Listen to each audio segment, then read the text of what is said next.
안녕하세요. 여러분의 삶이 눈부시게 빛나길 바라는 루나펄스입니다.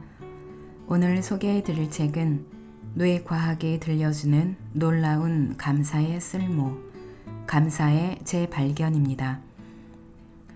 지은이는 4사람인데요. 제러미 애덤 스미스, 키라 뉴먼, 제이슨 마시, 대처 컬트너입니다. 옮긴 사람은 손현선, 펴낸 곳은 현대지성입니다. 감사는 익숙함 속에 있는 소중함을 찾아내는 힘이 있습니다. 감사는 단순히 우리를 기분 좋게 하는 실천이 아닙니다. 감사는 긍정적 정서를 함양하고 부정적 정서를 줄이며 더욱 목표를 위해 달려갈 힘을 주고 다가올 시련과 고통에서 더 빨리 벗어날 수 있도록 회복 탄력성을 증가시킵니다. 감사의 유익과 선물을 누리려면 어떻게 실천해야 하는지 뇌과학과 심리학, 사회학에 기반한 깊이 있는 연구를 통해 검증한 감사의 기술로 우리를 안내하고 있는 책입니다. 뇌과학이 들려주는 놀라운 감사의 쓸모, 감사의 재발견 책 본문 중에서 일부 소개해 드리겠습니다.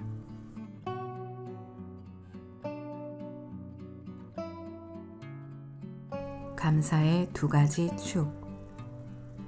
심리학자이자 감사 전문가인 로버트 에먼스가 개발한 감사 개념의 정의에 따르면 감사는 2가지 요소로 이루어져 있다. 하나는 우리에게 유익을 준 좋은 것이 세상에 존재한다는 긍정이다. 2번째는 그 좋은 것을 우리에게 주기 위해 공모한 타자가 있다는 것이다. 우리는 감사할 때 선물과 유익 등 세상에 좋은 것이 있음을 긍정한다. 그렇다고 삶이 완벽하다는 얘기는 아니다. 불평과 부담, 갈등을 못 본 척 하자는 얘기도 아니다. 삶을 큰 시야에서 바라볼 때 그 속에 좋은 것이 있음을 발견하는 것이 감사다. 좋은 것을 간과하기 쉬운 이유는 간단하다. 익숙해지기 때문이다. 우리의 정서체계는 새로움을 선호한다. 참신함과 변화를 좋아하고 긍정적 정서는 금세 시들해진다. 새 차, 새 배우자, 새 집도 얼마 못 가 더 이상 참신하고 흥미진진하게 느껴지지 않는다. 그러나 감사로 가진 것의 가치를 표현할 때 우리가 얻는 유익이 배가 된다. 그만큼 덜 당연시하기 때문이다. 감사함으로써 인생에 더 적극적으로 참여하면 좋은 것에 익숙해지지 않고 그것을 축하할 수 있다. 감사의 2번째 축은 삶에 좋은 것이 어디로부터 왔는지 파악하는 것이다. 우리는 좋은 것이 외부로부터 왔음을 안다. 우리가 자긍심을 가질 만한 무언가가 우리 행위에서 비롯되지 않았다는 얘기다. 물론 내면의 긍정적 특성을 주목할 수도 있다. 하지만 참 감사는 타인에 대한 겸허한 의존이다. 감사란 우리가 좋은 것을 성취하는 과정에서 타인으로부터 온갖 좋은 선물을 받았음을 수긍하는 행위다. 감사하는 사람은 다른 누군가가 날 보살피고 있음을 의식한다. 사실 당신은 지금까지 당신을 도운 촘촘한 인간 그물망 덕분에 지금 위치에 도달할 수 있었다. 타인이 당신 삶에 기여한 바가 눈에 들어오기 시작하면 자아상의 지각 변동이 일어난다. 자기 가치에 대한 이 새로운 인식이야말로 세상을 바꿀 열쇠다. 감사는 좋은 것을 긍정하게 하고 그 좋은 것이 어디로부터 왔는지 출처를 파악하게 한다. 감사란 우리가 좋은 것을 성취하는 과정에서 타인으로부터 온갖 크고 작은 선물을 받았음을 수긍하는 것이다. 의식적으로 감사를 실천하는 사람이 더 성공적으로 목표를 달성한다. 감사한다고 부정적 생각이나 정서가 사라지지는 않는다. 하지만 부정적 생각과 정서를 경험할 때 감사하면 감사는 그 맥락에 극적 변화를 가져온다. 자신의 성공을 타인의 공으로 돌릴 때 우리는 더 큰 책임의식을 가질 수 있다. 감사할 때 우리 뇌는 어떻게 반응할까? 신경과학자인 필자가 감사를 공부한 초기에 주로 접한 자료는 감사의 중요성을 강조한 철학 논문, 종교적 권면, 감사가 수면이나 인간관계, 질병 예방, 운동 동기부여, 행복감 등에 미치는 유익 등을 다룬 연구가 대부분이었다. 당시만 해도 감사할 때 뇌와 몸속에서 어떤 일이 벌어지는지는 거의 몰랐다. 뇌 활동을 들여다보면 감사의 지대한 유익을 더 많이 발견할 수 있지 않을까. 나는 한 가지 구체적인 질문을 던지며 감사의 신경생물학적 측면을 파고들었다. 알다시피 몸 건강과 정신 건강은 밀접한 관계가 있다. 따라서 감사를 느낄 때 뇌 속에서 무슨 일이 벌어지는지를 이해하면 신체 기능이 어떻게 향상되는지도 알 수 있다. 이런 연구는 과학자들이 감사 프로그램을 개발할 때 감사로 유익을 얻는 활동과 경험에 더 정확하게 초점을 맞출 수 있게 해준다. 감사 실천은 뇌에 구조적 변화를 가져온다. 캘리포니아 주립대학교 쇼아재단 시각역사연구소는 홀로코스트 생존자 증언 동영상을 세계 최대 규모로 소장하고 있다. 많은 영상이 기막힌 이타성과 배품의 스토리로 가득하다. 필자가 이끈 학부생 팀은 수백 시간에 달하는 생존자 증언 영상을 시청하며 누군가에게 도움을 받은 생존자의 사연을 추려냈다. 그 다음 취합한 사연을 짧은 시나리오로 바꿔 조사 참가자들과 공유했다. 시나리오는 한겨울에 죽음의 행군을 하는 당신에게 동료 죄수가 따뜻한 코트를 건넨다처럼 2인칭 시점으로 작성했다. 우리는 참가자들에게 최대한 등장인물과 자신을 동일시하며 그 상황에서 어떤 감정을 느꼈을지 상상해달라고 요청했다. 자신이라면 어떤 감정이었을지 참가자들이 상고하는 동안 우리는 현대 뇌 영상 기법인 기능적 자기 공명 영상으로 그들의 뇌 활동을 측정했다. 마지막으로 시나리오 속 상황을 상상하며 얼마나 감사했는지 물었고 그들이 매긴 감사 점수와 그때 그들의 뇌 활동 사이의 상관관계를 조사했다. 물론 실제 경험과 상상이 동일한 감정을 유발하지는 않을 것이다. 하지만 참가자들 중 압도적 다수가 이 과제에 깊이 몰입했으며 상상 속에서 경험한 선행에도 큰 감사를 느꼈다고 보고했다. 조사 결과 참가자가 감사의 감정을 느낄 때 뇌 내측 전전 두엽 피질의 특정 영역이 활성화되었다. 이 영역은 타인의 입장을 이해하고 공감하며 안도감을 느끼는 기능과 관련 있다. 아울러 이 영역은 우리가 사회활동에서 즐거움을 경험할 때 불이 켜지는 신경망의 일부분이다. 또한 심박수나 각성 수준 같은 기본 정서를 조절하는 뇌 영역과도 촘촘하게 연결되어 있으며 스트레스 해소 및 통증 경감과 연관성이 있다. 마지막으로 친밀한 사람과 신체 접촉을 했을 때나 통증이 완화될 때 활성화되는 뇌의 뮤오피오이드, 마약성입니다. 신경망과도 많은 연결고리를 가지고 있다. 즉, 이 데이터는 감사가 사회적 유대 및 스트레스 완화와 관련 있는 뇌 신경망에 의존하고 있음을 시사한다.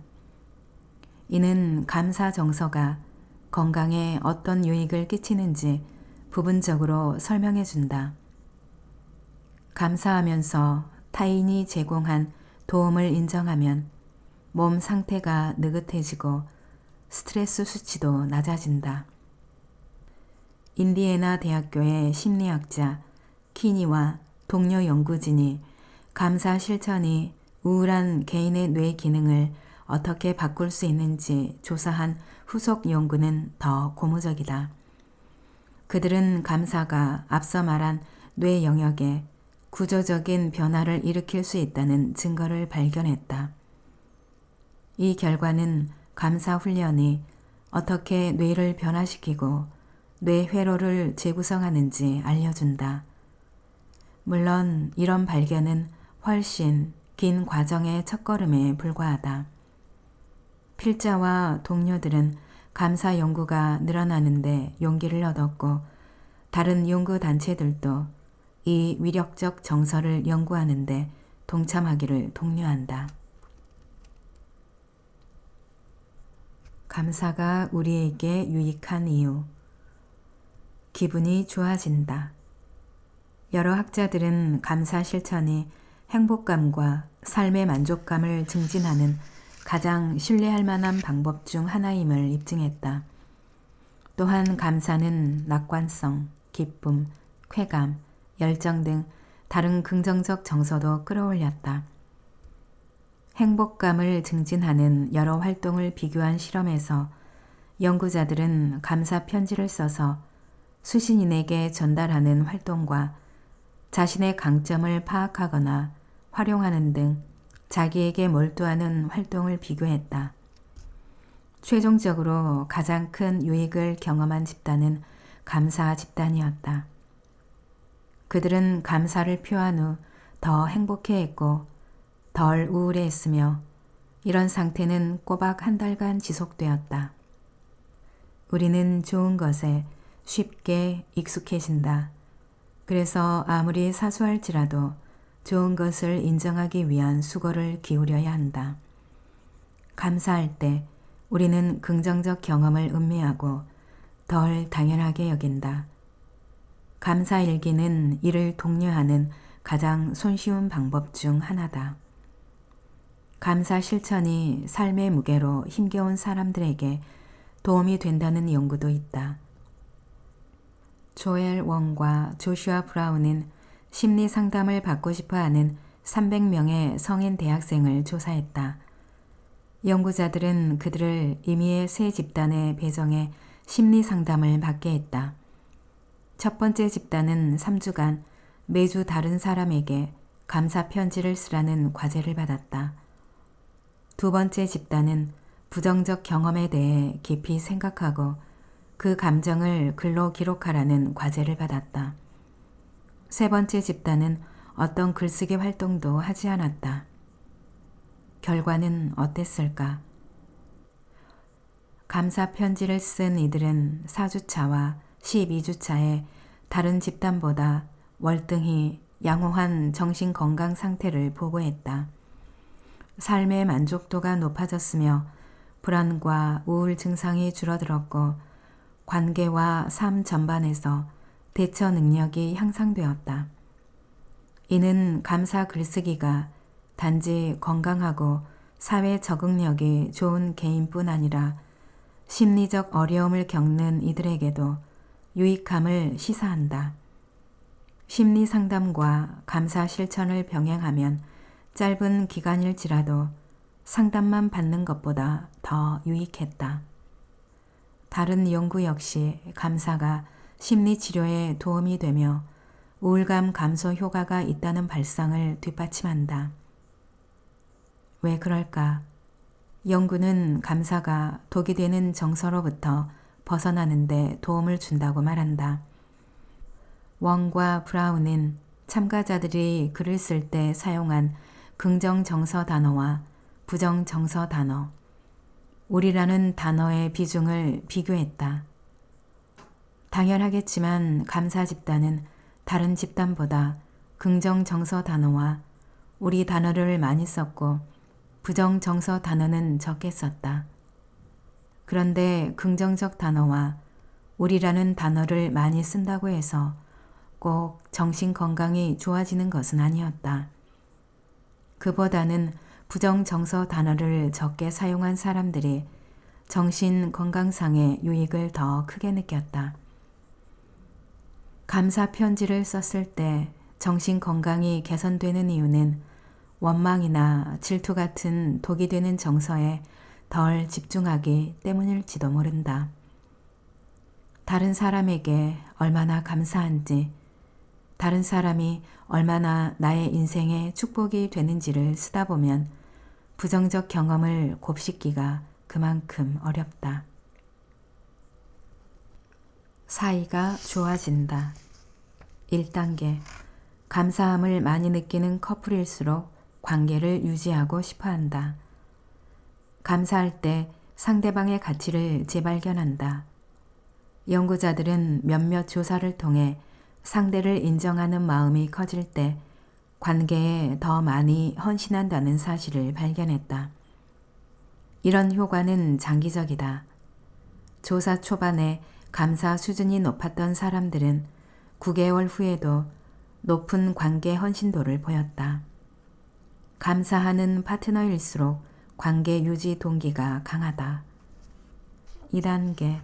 감사함을 많이 느낄수록 관계 유지를 위해 많이 노력한다.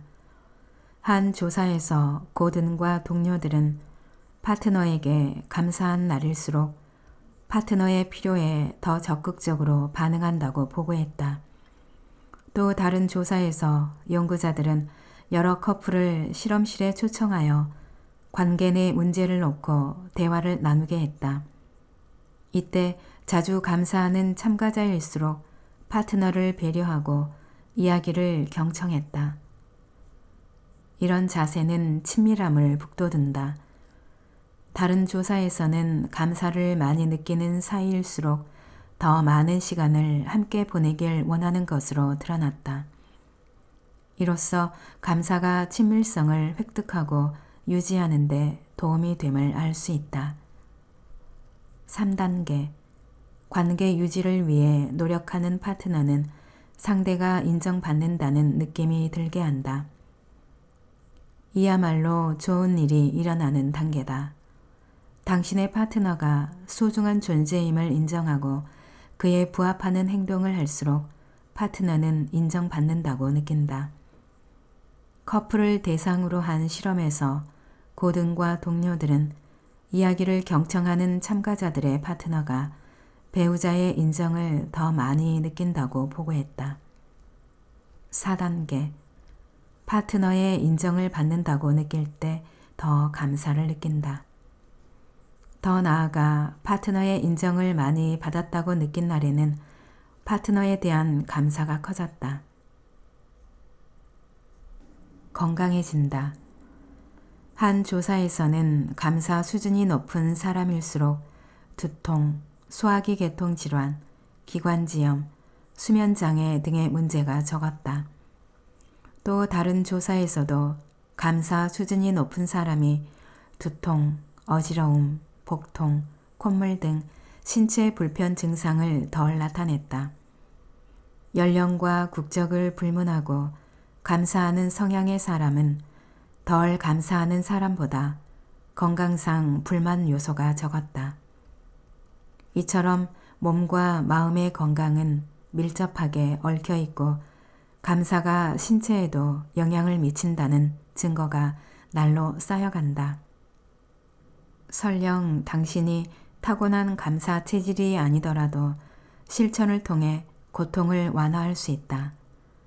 로버트 에먼스와 마이클 맥컬러우는 2003년에 새 대학생 집단을 대상으로 10주에 걸쳐 주 1회 감사한 일을 기록하거나 일상을 중립적으로 기록하거나 골칫거리를 기록하게 하는 실험을 했다. 실험 기간 중 감사일기 집단은 다른 집단보다 두통, 숨가쁨, 근육통, 울렁거림 등의 신체 증상을 덜 나타냈다. 감사는 겉으로 드러나는 증상뿐 아니라 눈에 보이지 않지만 건강을 뒷받침하는 생물학적 과정에도 영향을 미친다. 염증은 심혈관계를 비롯하여 몸에 악영향을 미치는 면역 반응의 일종이다. 조사에 따르면 특정 심장 질환이 있는 환자 중 8주간 감사 일기를 쓴 이들의 염증 수치가 줄어들었다. 감사 수준이 높은 사람들은 심장병과 심정지 정도, 당뇨, 만성 신장질환, 각종 암, 사망과 연관 있는 적혈군의 단백질 수치, 헤모글로빈 수치가 눈에 띄게 낮았다. 마음을 따뜻하게 하는 감사의 위력은 심장 건강에까지 확대된다. 1995년 조사에서 인정받는다고 느끼는 사람의 심박 변이도가 향상되었다. 2016년에 실시한 조사에서 2주간 예전에는 고마운 줄 몰랐던 삶 속의 사람과 대상에 대해 감사일기를 기록한 여성들은 그냥 아무 사건이나 기록한 여성보다 혈압이 낮게 나왔다. 감사는 심장 발작에서 회복하는 데도 도움이 된다. 제프 허프만과 동료 연구진이 수행한 조사에 따르면 더 낙관적이고 감사하는 사람들과 덜 감사하는 사람들을 비교했을 때 심장 발작으로 입원한 지 2주가 지났을 때 전자의 혈관 기능이 향상되었다. 뇌 속을 보면 왜 감사가 건강에 이로운지 알 수 있다. 감사는 사회적 유대 및 스트레스 완화와 연관된 뇌 신경망과 연관성이 있다. 감사하면서 타인으로부터 받은 도움을 인정할 때 몸의 긴장이 풀리고 스트레스 수치가 낮아진다. 그리고 그 효과는 전신으로 퍼져나간다. 행동 차원에서 감사는 수면과 신체 운동 같은 건강 증진을 위한 일상 활동을 고무한다. 알다시피 수면은 건강과 직결된다. 부적절한 수면은 몸에 무리를 주고 비만, 당뇨, 심혈관계 질병 등 갖은 질병 발생 위험을 높인다. 아울러 감사하는 사람이 숙면을 취하는 이유가 잠자리에 누웠을 때 부정적인 생각보다도 긍정적인 생각을 많이 하기 때문이라는 증거도 있다. 그들은 누워서 낮에 연인과 다툰 일을 끊임없이 재생하거나 돈 문제를 곱씹으며 스트레스 받는 경우가 덜하다. 감사하는 자녀로 양육하는 법. 어린 자녀가 자기 감정과 타인의 감정을 이해하도록 도우라. 이제 막 걸음마를 뗀 아이와 유치원생은 감사해요 라고 말할 줄은 알아도 타인의 생각과 감정이 자기와 분리되어 있으며 다르다는 것은 모른다. 이렇게 자신과 별개인 존재로 타인을 이해하는 것이 감사 표현의 기초이다. 자녀의 인지 발달 수준에 맞는 감사 표현을 기대한다면 부모는 조바심을 덜 느끼게 된다. 부모는 차차 자녀의 감사가 피어나는 과정에서 자녀가 다양한 감정과 생각을 언어화하도록 도움으로써 감사 발달에 디딤돌 역할을 한다. 저 사람이 지금 어떤 기분일 것 같아? 기회가 닿을 때마다 자녀에게 물어보라. 아마 종종 눈이 휘둥그레질 답변이 돌아올 것이다. 도움을 받을 줄 아는 자녀로 키우라. 성인이 되어서도 부모와 스승에게 도움을 요청할 수 있다고 생각하는 자녀의 감사 지수가 더 높았다. 부모나 스승이 신뢰할 만하며 그들이 자신이 필요로 하는 자원과 유익한 피드백, 조언을 제공할 수 있음을 아는 데서 감사가 비롯된다.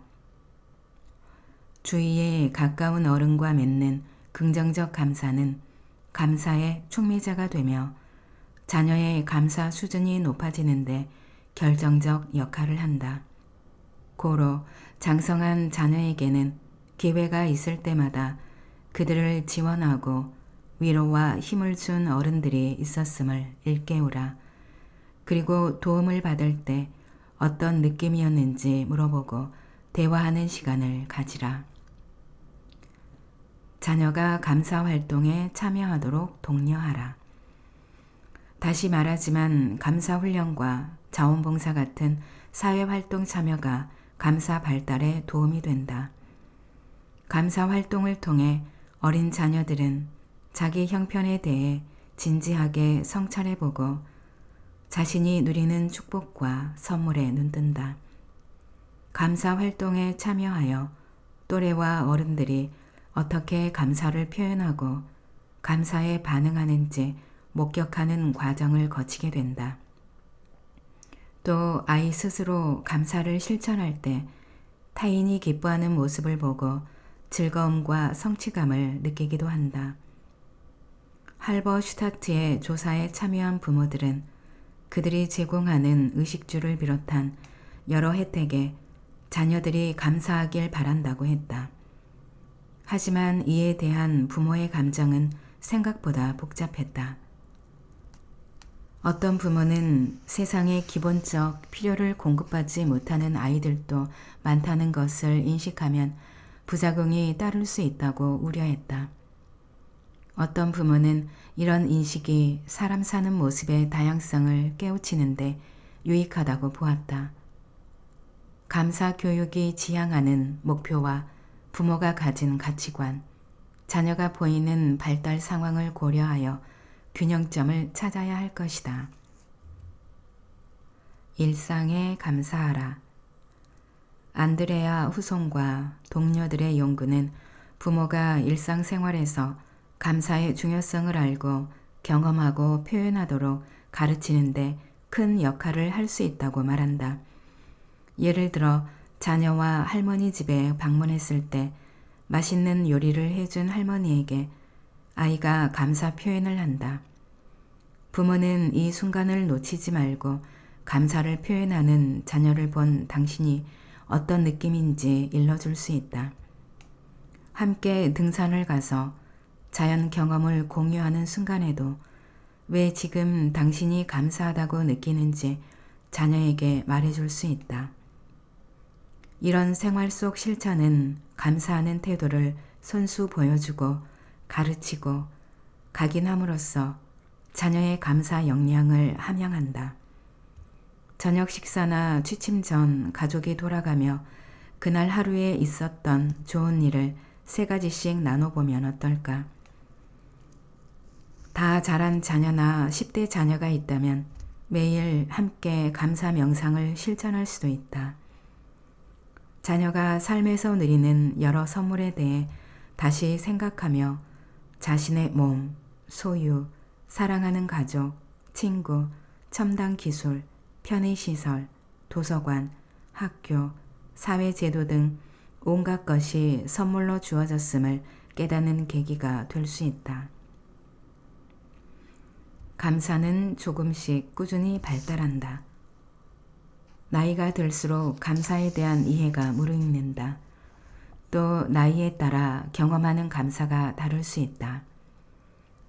성인은 타인이 자발적, 의도적으로 준 선물을 받을 때 고마움과 기쁨을 느낀다. 감사에 대한 아이들의 이해는 성인의 경험이나 기대치와 다를 수 있다. 후속 연구팀은 부모들이 자녀의 감사를 4단계로 나누어 관찰하게 했다. 1단계는 선물을 받았음을 인식하는 것이다. 2단계는 어떤 목적을 가지고 선물을 준 누군가가 있음을 헤아리는 것이다. 3단계는 선물에 대해 기쁜 감정을 느끼는 것이다. 4단계는 감사를 표현하는 것이다. 아이들은 이 모든 단계를 동시다발적으로 경험하지 못할 수도 있다.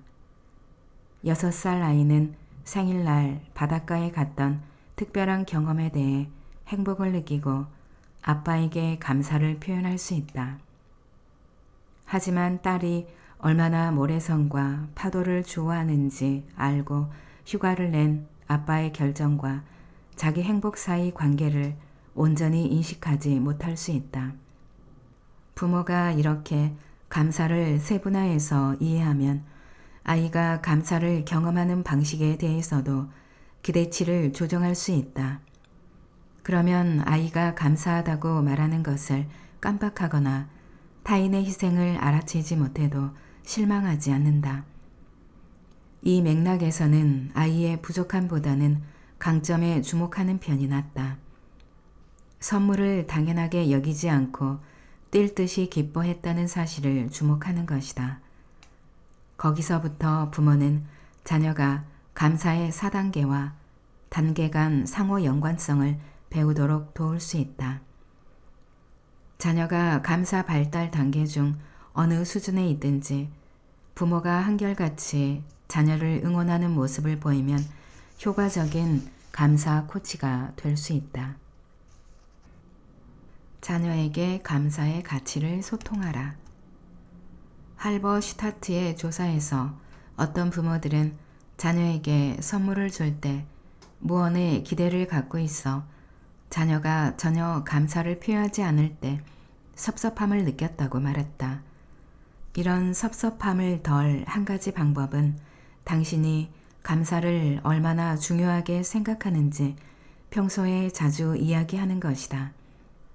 자녀 앞에서 감사를 실천하고 그들이 당신에게 감사를 표할 때 어떤 기분인지 말해 주어라. 타인에게 감사를 표현할 기발한 방법을 고민할 기회를 자녀에게 제공하고 그에 대한 타인의 반응이 어땠는지 이야기하라. 자녀로부터 의외의 자발적 감사 표현을 받을 때 부모는 강렬한 감동을 받는다. 그럴 때 부모는 자녀가 타인과 깊은 관계를 맺을 줄 아는 사람이라는 생각에 뿌듯함을 느끼고 더욱 공감하는 부모가 되고자 노력한다. 자녀를 감사할 줄 아는 사람으로 키우고 싶은가? 열쇠는 감사 또한 기술임을 깨닫고 훈련하도록 돕는 데 있다.